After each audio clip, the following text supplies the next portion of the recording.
Hi, this is TV comedy impressionist Christopher G from the other side of the pond saying hi, and I love the Queen Silvy show.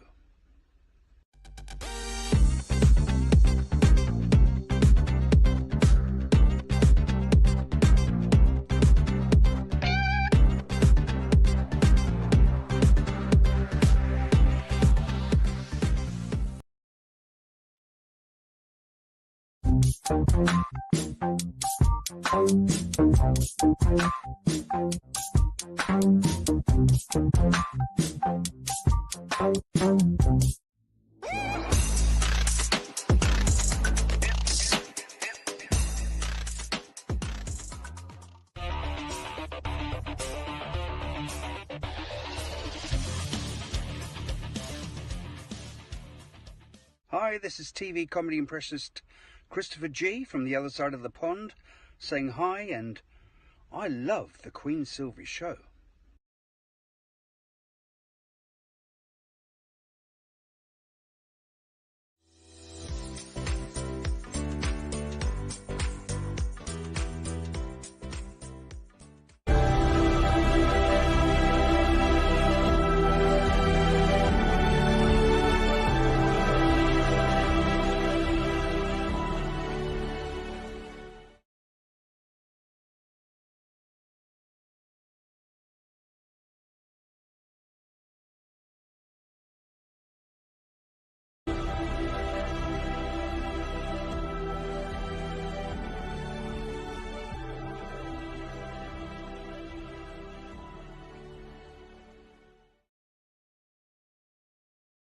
Tune in at 11, good laugh, good vibe, that's for sure. Get smooth with Tim, get smooth with Tim.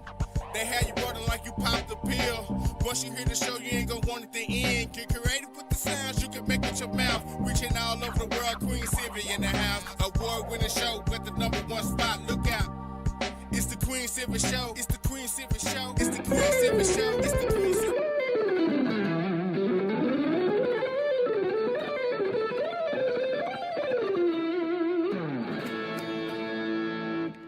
Hi, this is Joe Mass. You are listening to the Queen Silvy Show. You are now part of the royalty. And now, ladies and gentlemen, coming to you live, it's time for the silky smooth sounds of Smooth Tim and Her Majesty herself, Queen Silvy. How your lawn looks says a lot about you. So put your lawn care maintenance into the hands of someone who really cares. They're reasonable, experienced, reliable, licensed, and insured. They are Top-Notch Lawn Care of Toledo, Ohio. Commercial and residential services are available all year long. Call or text them today for a free estimate. Top-Notch Lawn Care of Toledo, Ohio. 419-708-0005. Top-Notch Lawn Care of Toledo, Ohio.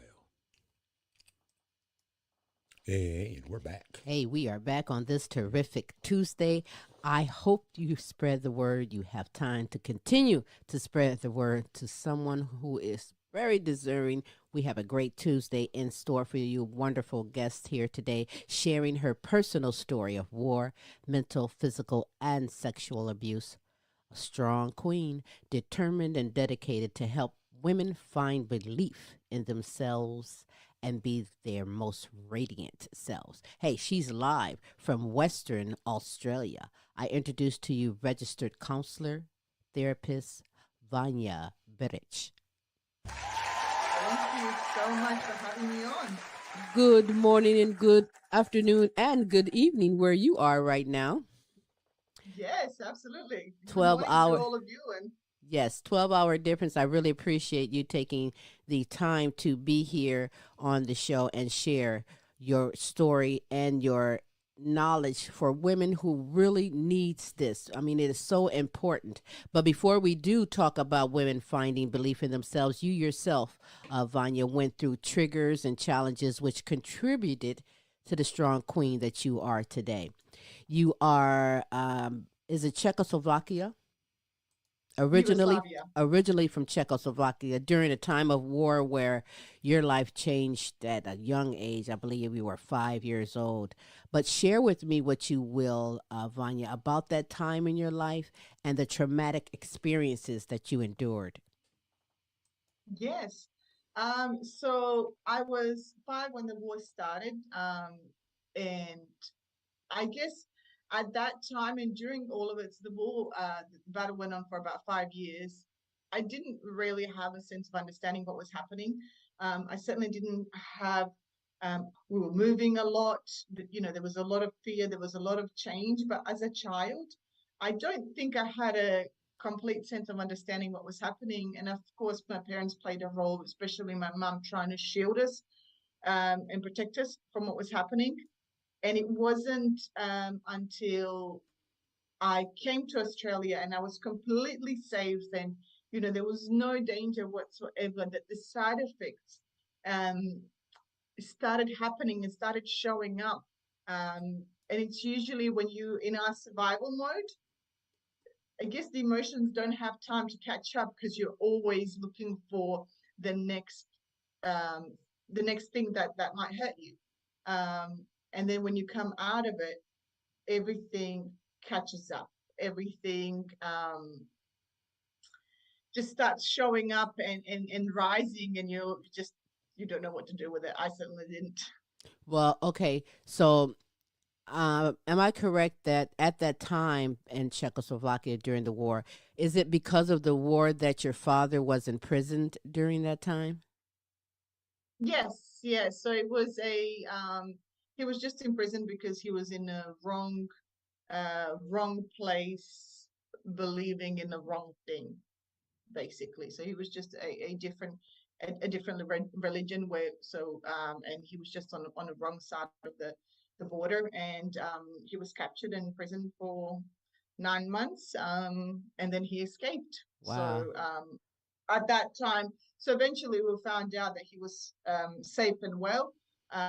But during that time, because usually when things like this happen, there's a priority about who gets to leave the danger zone. And at that time, it was women and children. So it was my mum and the three of us, because I have two siblings, that left. And the men had to stay behind and either find their own way or wait for the transport or the bus, or kind of to be snuck out um, when there is this period, when there's no Hmm. one doing anything, which you can imagine, at that point of time, there wasn't really much of that time. So unfortunately, he Wow. got captured, and that's a story of his own and his story to tell. Yes, that is hard. I can't imagine, over here in the States, I think it's bad just living in the hood, what we call the hood, in the ghetto in the hood. But you endure something that, listen, makes me look like nothing and what I've went through in my life, because I know that just the separation from your father had to be hard, plus the dodging in and out, moving here and moving there because of what's going on at a young age. But what about the physical and sexual abuse? Did that happen over in Czechoslovakia, or did that occur when you transitioned and moved to Australia? It was both. But majority of it, and it started when I was 6, um, and it was over there. So it was in Serbia, because my dad, when he escaped and he was safe, again, it was the men that had to go fight the war. So it wasn't a choice of whether you could or wanted to. If at the time of if you're being attacked, everybody has to fight. Everybody has to do their thing.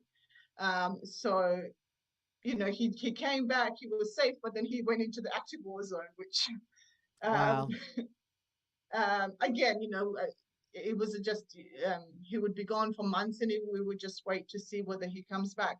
Um, and my mum had to do what she could for us to survive, for us to live. There was no food, there was no running water, there was nothing. We moved from an active war zone into a place where there was an active war zone, because you would think that, I guess the logic was, if you moved where the war has already been, it wouldn't come back. The border's already settled at that place, so they would keep going that way, and we could be going that way. And it was, so again, it was that everybody had their own thing. Everybody was doing on their own thing to survive. And I was left on my own a lot of the time. And we were, at that time, we were able to walk to school by ourselves and things like that. So, I would be in care of an uncle or cousin or something like that. The kids would be together. And so a lot of that stuff actually happened to a lot of people. And it happens today anywhere where people are in survival mode. There's the stuff that you can see and that you can imagine, and there's a lot of stuff that doesn't necessarily come to you straight away, or you wouldn't think it happens. But again, because everyone is in their own thing, everyone's in their own pain, everybody's just trying to survive. And whether I was okay or not okay, of course it was a priority to my mom, but seeing me physically, I was okay. I wasn't one of the children, we weren't one of the families that lost a child, or that lost a parent that got blown up by a bomb. So Well, from hats her off. perspective, we were all good. Yes. Well, you know what? Where's my audience? I charge my audience every night. I want to say hats off to you and your mom, your siblings, to survive and come out of this and have a testimony, have a story to share about that. Because like you said, some did not come out of that to share their story. Yes. And you have. So I thank you even for that. But now you moved to Australia at a young age, like maybe 11 or 12. Right. So 11, aside from maybe the language barrier, what was some of the adjustments that you had to make, like for school, friends, and even as you grew up dating? How was that for you? Well, one of the biggest, and this is I guess now looking back at it, one of the strangest things that I have trouble comprehending.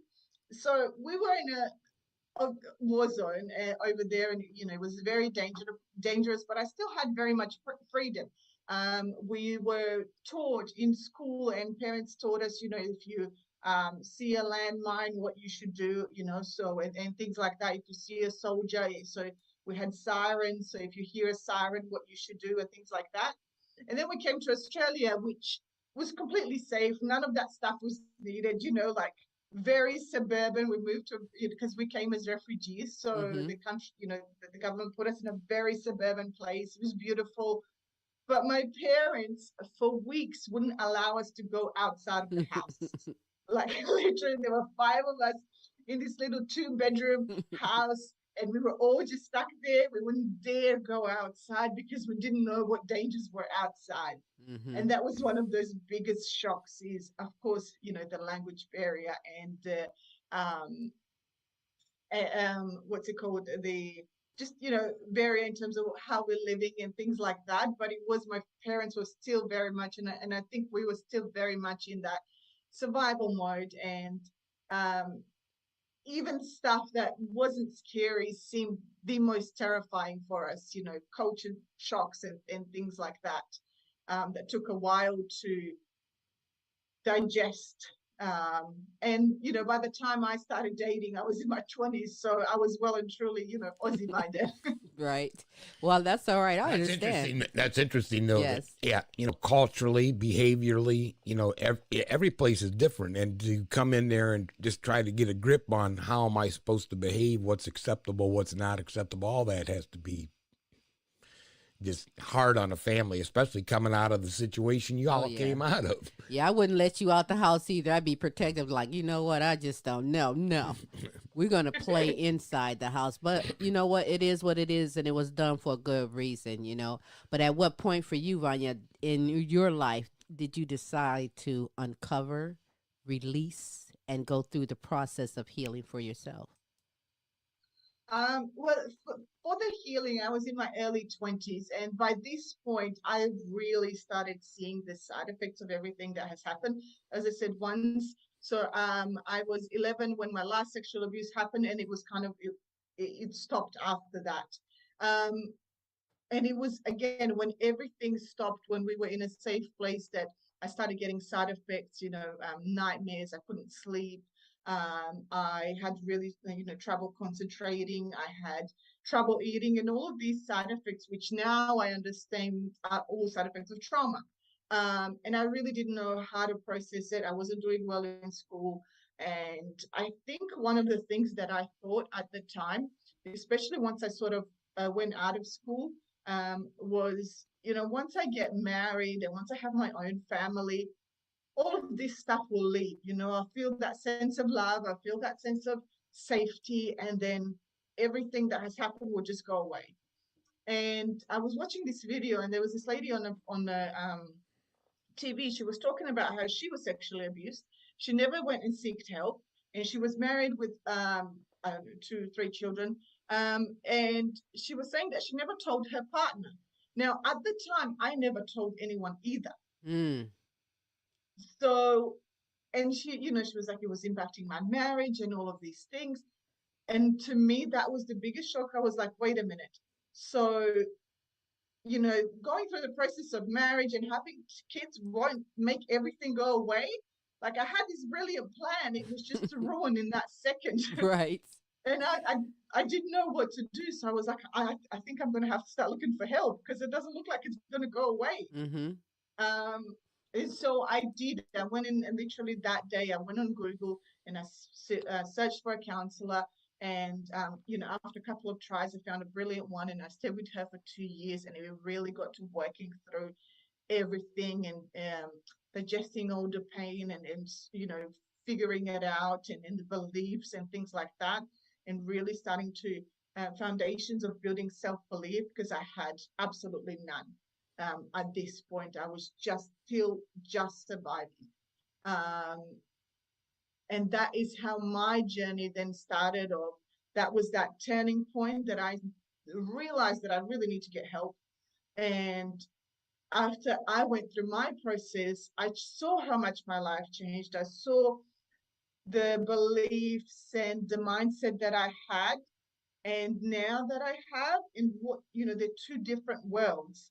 And so I wanted to help others and do the same for others, because I knew nothing of this when I started, and especially this was in the I think early 2000s, so there was no internet and social media and things that are available now, that this message of self-growth is constantly bombarding us, as it should be. So that's how my journey started.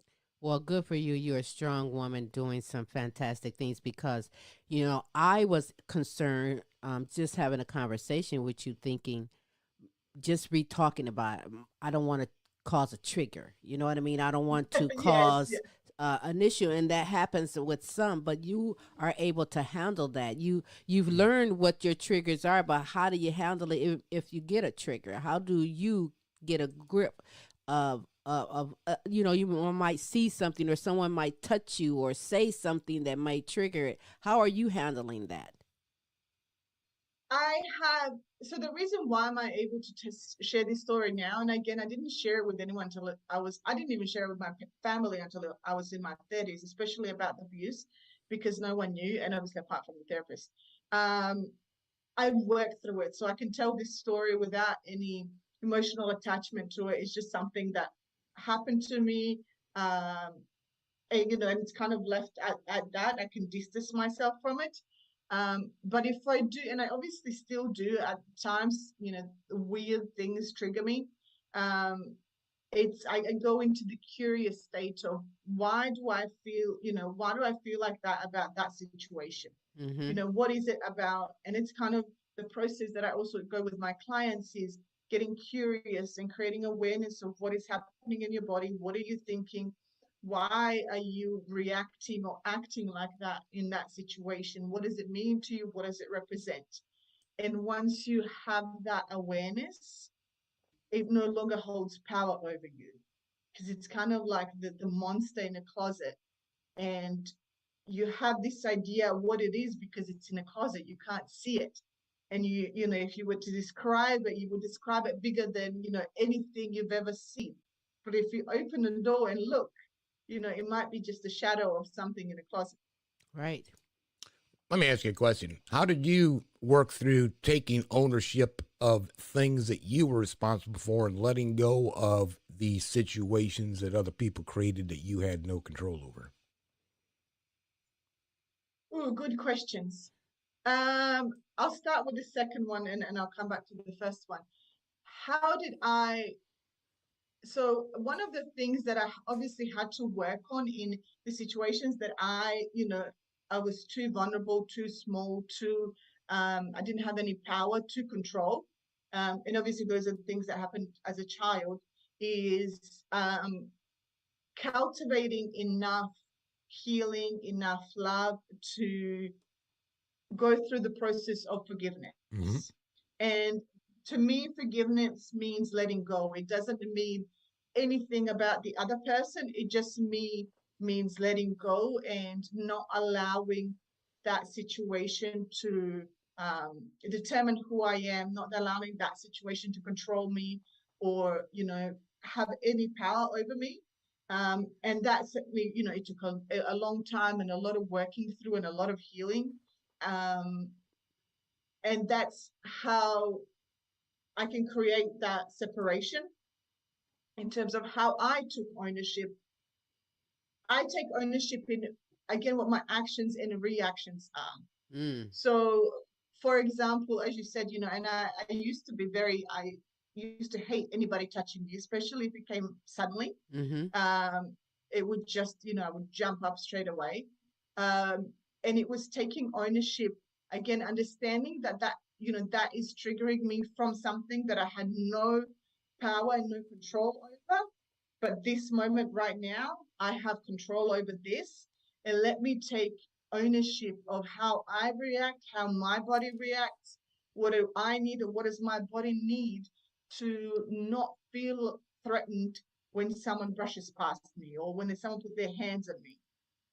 So, this is where my ownership starts, is my own reactions. Because if I was waiting for someone else to do something, I could be waiting a very long time. And I'm at mercy That's of, a great answer. Yes. Well said, you queen. Well said. And you have to let go of things that you had no control over. Absolutely. And you need to take ownership of your feelings, and those are your feelings. Nobody else, but that's you. So take responsibility for that, deal with it, and you're doing a great job. Absolutely. You are definitely making a difference. And it's been, 4 or more than 4 years you've been making a difference as a registered counselor and a therapist. But you know what? Some might say, why just women? Why women? Because that is obviously what I know. And it's something that, I see a lot of, and I come from a country, and I think a lot of women can identify in this, where we have we have the glass ceiling, we have the society's expectations. And, compared to, say, a traumatic event, it can seem very little, but it controls us. It controls the decisions that we make and what we do. And this is what I want to bring to light, because it's certainly in my, where I grew up, it was very male dominated. It was very, males were at the top of the power. I even remember this is how much males were regarded higher than women. This is my grandma. She used to say, so if a pregnant woman walked, so the custom was, if a man walks through the door, every woman is meant to stand up if they're sitting down. Wow. But if a pregnant woman walks through the door, you're supposed to stand up because she could be carrying a male. Wow. Now, this is putting men on a very high pedestal. Right. And it's very hard when a man does something to you, hurt you, and it doesn't matter, it's not necessarily something terrible like abuse. It could be just, in a relationship, or, in a relationship with your parents or your brother. We tend to forgive men a lot quicker. We put ourselves down, we put up with a lot until we find our worth. Because for me, and I think, there is a version of this in so many cultures, that men we are less than men. I want Wow. to. I want to ask a question. You're gonna make me smack Tim. Since she started the fight. Anyhow, there are a lot of cultures where, let's say that, men are placed over women, obviously, but also to where ethnicities are over others. You know, it's okay to commit a crime against a particular set of people, maybe women in your country, but in men, there's a separate standard. So is that how it was? Men are set on different standards, even when it came to applying law or anything else. So it's hard to say. I think that especially now there is that in terms of when it comes to law, something outside of the tradition, and I think there's trying to be a level playing field, but I think there's still a lot of that influence. And again, this is my grandmother's upbringing and the way she influenced us is extreme.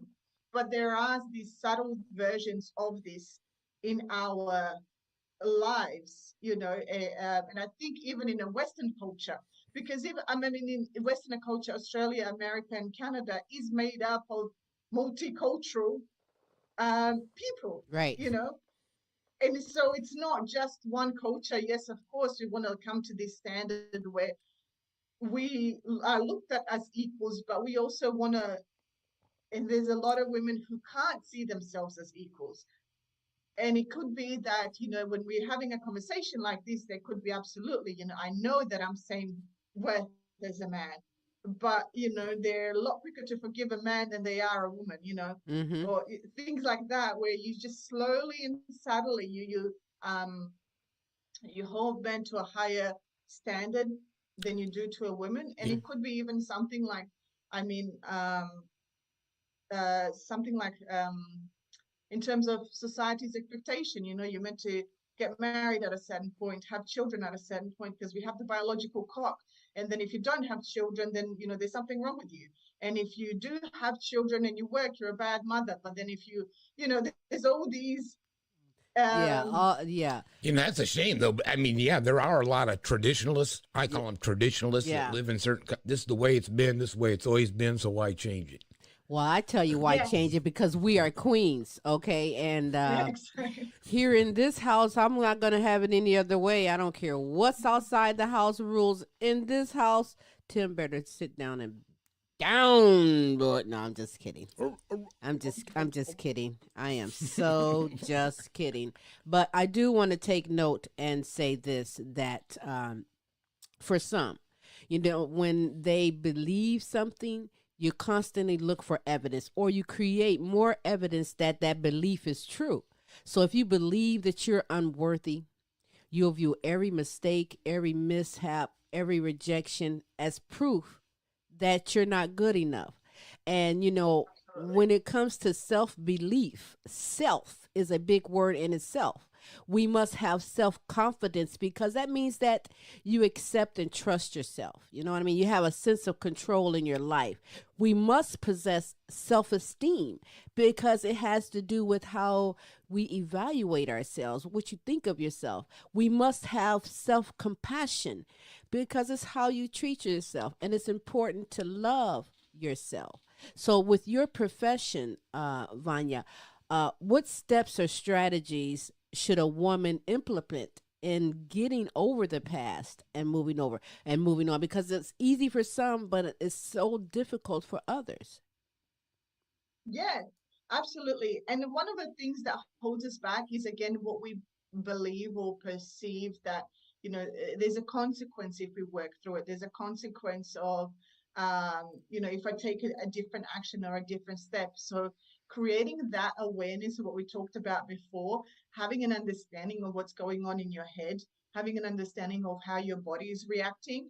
And if that's the first step, and that step doesn't require any changes on the outside, that step doesn't require anyone else to know anything about you on the outside, it's just for you.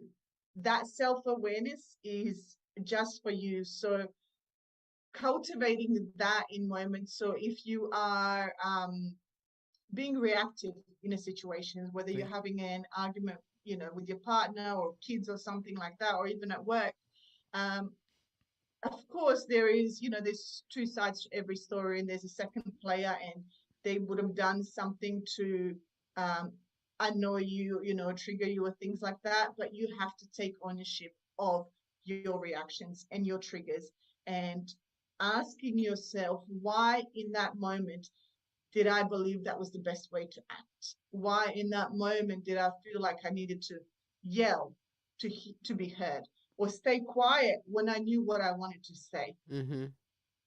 So You know, explain to someone that's feeling stuck right now. They have experience. They need to gain that self-esteem. Why self-esteem is important to reach your full potential. because our life is we are where we are through the series of decisions that we made.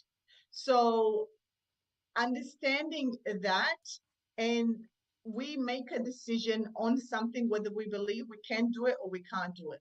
If you believe that you can write a book, you may try to write it. If you Mm-hmm. believe that you can't, you're not Mm-hmm. even going to try. Mm-hmm.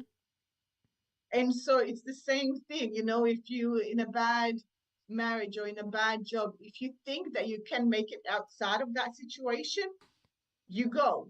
Right. If you think you can't, you're going to stay stuck there because, you're too afraid. There's too many obstacles in your head, that are there. And it could be physically, but it could be in your head as well that are there that keeping you stuck. So having that belief, and it's that deep belief and freedom, and it provides you a sense of freedom because you believe that no matter what happens, no matter what decision you make, no matter what path you take, no matter what life throws at you, that you can handle it.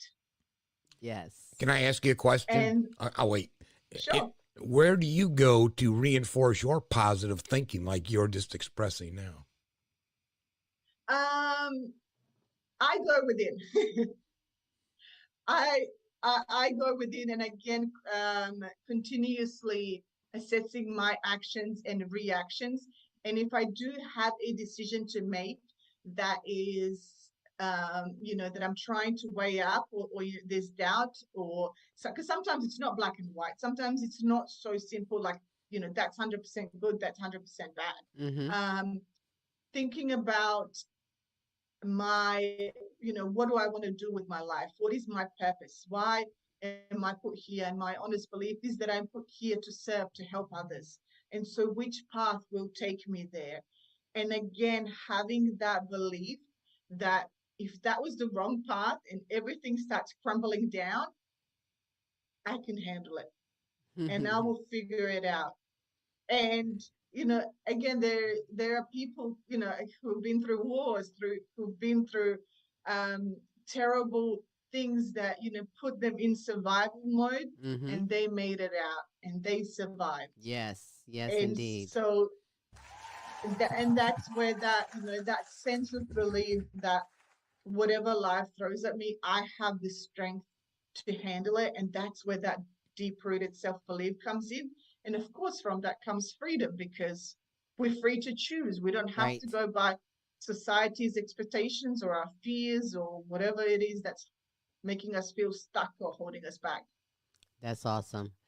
For someone that wants to come to you, they're interested in moving on from the past and enjoying the greatness that life has to offer. What can they expect when they contact you? What services are you going to offer them? So we can go through a one-on-one session, which of course, it's something that's tailored to you, that, you have my full attention for an hour and we work through, there's usually homework to work through. So it's really having an understanding, creating awareness of yourself and really helping you move in whatever direction you want to take. And even if you don't know what direction you want to take, moving you towards options so you can figure out where you want to be. Because again, oftentimes we don't even believe that we have options. We just, this is the good as it gets kind of thing. And there is a course coming out as well, which is, it's a group course and it's a group session and it just focuses exactly what we were talking about. It's about building that belief. It's about building that self-worth, the feeling of enough, and just that deep rooted confidence in yourself, so that you can take action or whatever it is that needs to happen for it to actually happen. You can live the life that you want, which I know sounds cliche, but we only get the one life. So Right. I have a quick question on the counseling before Silvy asks the next question. Is do you do individual and group? Do you ever do group? So that that was my question. that So was that my people next. say, hey, there's more than one person sitting right here and they got the same damn problem issues I do. It's kind of nice to be able to relate one-on-one like that. Well, So that's why I led into that question. Sometimes they want the one-on-one confidentiality too. All right, both, right. I understand. I just wondered if you go into single, which is nice, and group, which is reinforces that I'm not the only one out here.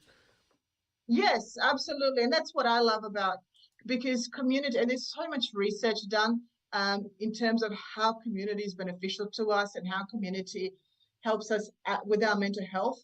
So even if it's online community, having a people that are working through the same thing, that have the same goals as you, that are lifting you up rather than holding you back. Because I've heard this so many times: if you're the smartest person in a room, you're in the wrong room. We will put ourselves down, dumb ourselves down, or drop down to someone else's level if we are the smartest person in the room.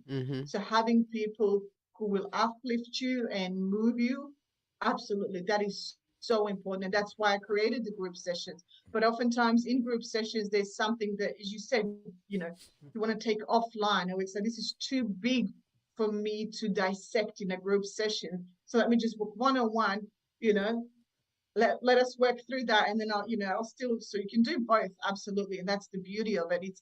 I'm here to help, to serve in whatever capacity I possibly can. And throughout my years of practice, figuring out what is the best way and what works. That's great. Now you're in Western Australia, so with social media and with today's technologies, are you catering just in Australia, or are you doing some online type of thing to cater worldwide? Absolutely, it is worldwide. It's about because when it comes to coaching, therapy, and things like that, you really have to find a person that you connect with.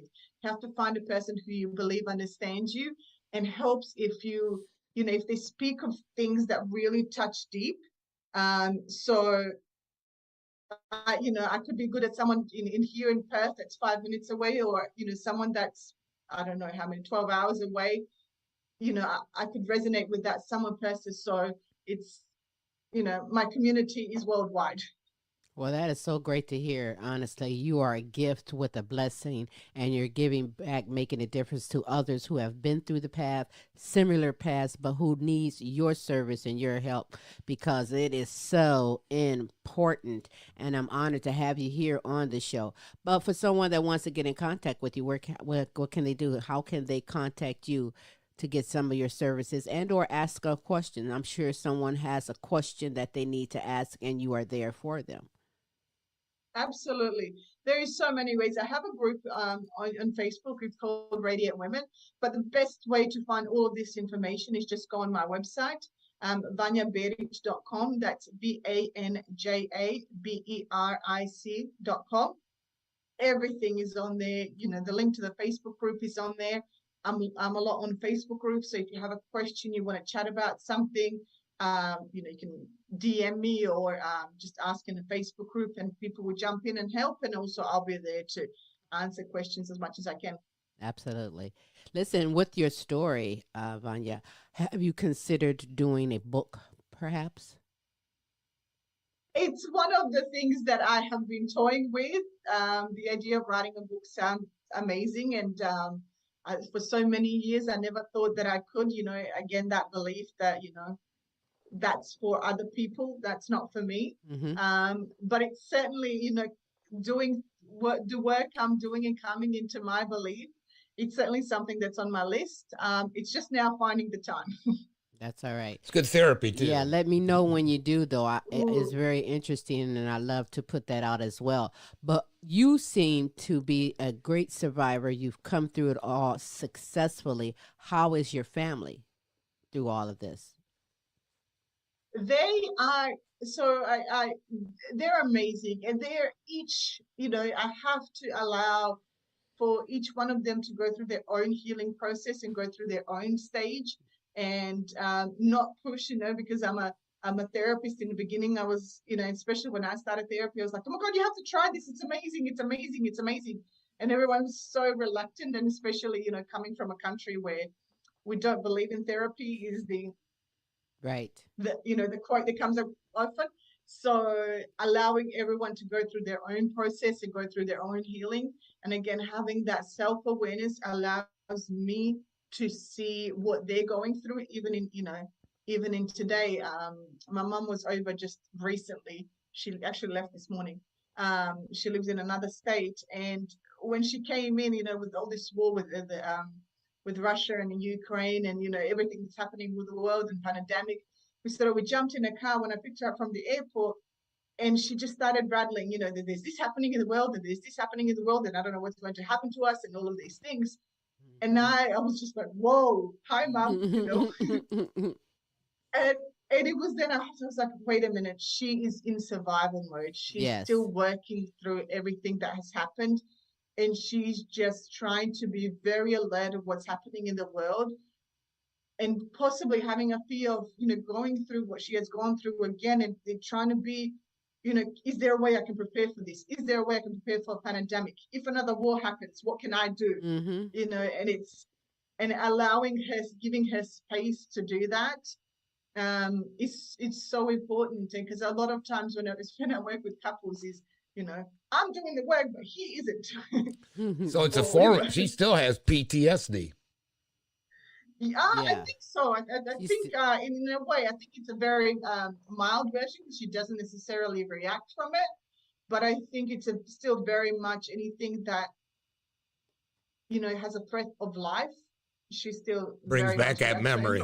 Yeah. Well, hey, Yeah, she's a and mom. She's a mom. She loves her children. You all have been through something very traumatic. And so, yes, you will never forget is how you deal yeah, with it, handle it. And so, yeah, bless her heart, mom. Stay strong, because you know what? I'm sure she is so proud of you and what you're doing right now and how you've come thank through you, and helping other people. thank And I you. think it's just totally great. I want a book from you, actually. Like I'm telling you, get a book, you busy woman. But that would be interesting, too, as far as a legacy to leave for others as well and to learn from. But listen, I thank you. I thank you so much for taking the time on this evening in Australia to be on the Queen Silvy Show. Listen, the feedback we're going to get, and I hope to have you back again, because listen, this is just the tip of the iceberg when you have so much to give and so many people worldwide to reach. So I want everyone to go and follow Vanya. Did I say Vanya? Vanya, Vanya, yes. to go I and love follow that. her, and also pass the word around to someone who really could use the services that she have. We only have one life, like she says, and it's never too late to be the better and the best you and enjoy life. So, those things that we have on our shoulder, those things on our past, those triggers, there is a solution and options to get through and survive with that. And Vanya Beric. Ooh, you gonna whoop me, Beric. Oh, she gonna smack me. Say your last name for me. Beric. See, because you said better than me. Berich. Yes, it's Berich. the role of the R's, On the the Berich. Yes, Y. yes, that's what it is. That's what it is. But you know what? I really thank you. And again, give again, if you will, your website on how people can contact and follow you as well. Yes, so it's Vanja Beric, VanjaBeric.com. All right, that's what it is. I appreciate you, and we will most definitely be in touch with you. Thank you. Thank you so much for having me on. It was a brilliant conversation. Thank you. Thank you again. All right. Hey, check out this here resource. You have a resource for me? I always have a resource for you. Bringing the Queen. best in live entertainment, talents, and topics from around the world to you, the Queen Silvy Show. Check out this resource and we'll be back.